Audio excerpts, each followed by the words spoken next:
Bekerja di lingkungan yang positif adalah kunci untuk produktivitas dan kebahagiaan di tempat kerja. Hari ini saya akan bagikan 7 strategi yang terbukti efektif dalam membangun lingkungan kerja yang penuh dengan empati dan kerjasama. Dari komunikasi yang terbuka hingga peningkatan rasa saling menghargai.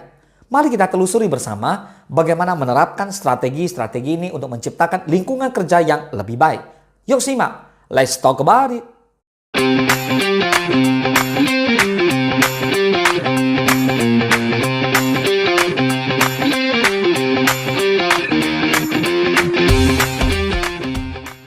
Yang pertama, komunikasi yang terbuka dan jujur.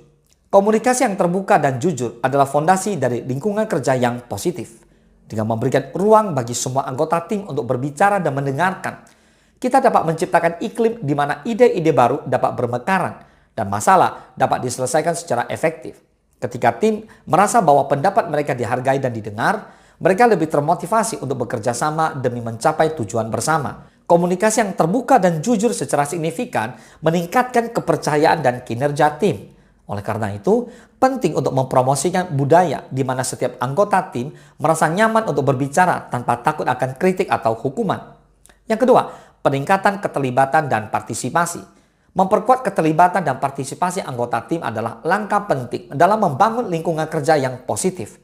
Ketika semua orang merasa memiliki peran yang penting dalam mencapai tujuan tim, mereka merasa lebih termotivasi dan bertanggung jawab atas kesuksesan bersama. Menurut Gallup, perusahaan dengan tingkat keterlibatan karyawan yang tinggi memiliki tingkat produktivitas yang lebih tinggi hingga 21%. Oleh karena itu, memfasilitasi partisipasi aktif dari semua anggota tim dalam pengambilan keputusan dan perencanaan strategis adalah kunci untuk menciptakan lingkungan kerja yang dinamis dan sukses. Yang ketiga, mendorong kerjasama dan kolaborasi. Kerjasama dan kolaborasi adalah kunci dalam menciptakan lingkungan kerja yang positif dan produktif. Ketika anggota tim saling mendukung dan bekerja bersama untuk mencapai tujuan bersama, maka mereka menciptakan energi yang menginspirasi dan memotivasi satu sama lain. Menurut Harvard Business Review, kerjasama tim dapat meningkatkan inovasi dan kreativitas karena setiap anggota tim membawa perspektif dan keahlian unik mereka ke meja. Oleh karena itu, penting untuk membangun budaya di mana kolaborasi dihargai dan dihargai sebagai bagian integral dari kesuksesan tim. Yang keempat, memperkuat rasa saling menghargai. Rasa saling menghargai adalah pondasi dari hubungan yang sehat di tempat kerja. Ketika setiap anggota tim merasa dihargai atas kontribusinya, mereka merasa lebih termotivasi dan berkomitmen untuk memberikan yang terbaik. Rasa saling menghargai di tempat kerja dapat meningkatkan kebahagiaan dan kesejahteraan secara keseluruhan. Oleh karena itu, penting untuk secara teratur mengakui dan menghargai pencapaian dan kontribusi setiap anggota tim. Yang kelima, fasilitasi work-life balance.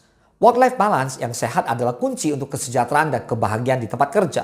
Dengan memberikan fleksibilitas dan dukungan bagi anggota tim untuk menjaga keseimbangan antara pekerjaan dan kehidupan pribadi, maka kita dapat menciptakan lingkungan kerja yang lebih berdaya dan berkelanjutan. Karyawan yang memiliki work-life balance yang baik cenderung lebih produktif dan berkinerja tinggi di tempat kerja.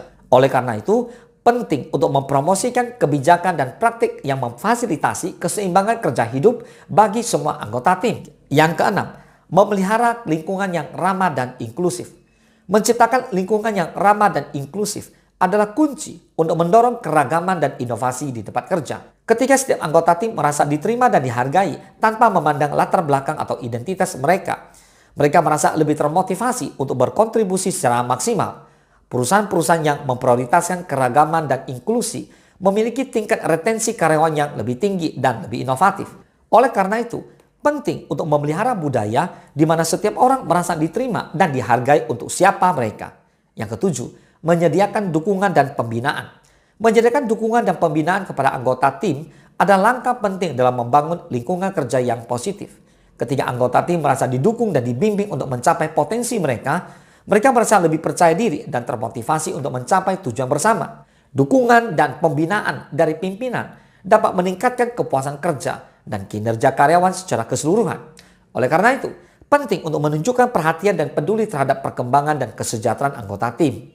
Membangun lingkungan kerja yang positif adalah tanggung jawab bersama yang membutuhkan komitmen dan kerja keras dari setiap anggota tim. Dengan menerapkan strategi-strategi ini, kita dapat menciptakan lingkungan di mana setiap orang merasa dihargai, didukung, dan termotivasi untuk memberikan yang terbaik. Mari kita bersama-sama menciptakan lingkungan kerja yang lebih baik untuk masa depan yang lebih cerah. Semoga bermanfaat. Salam sukses, dahsyat.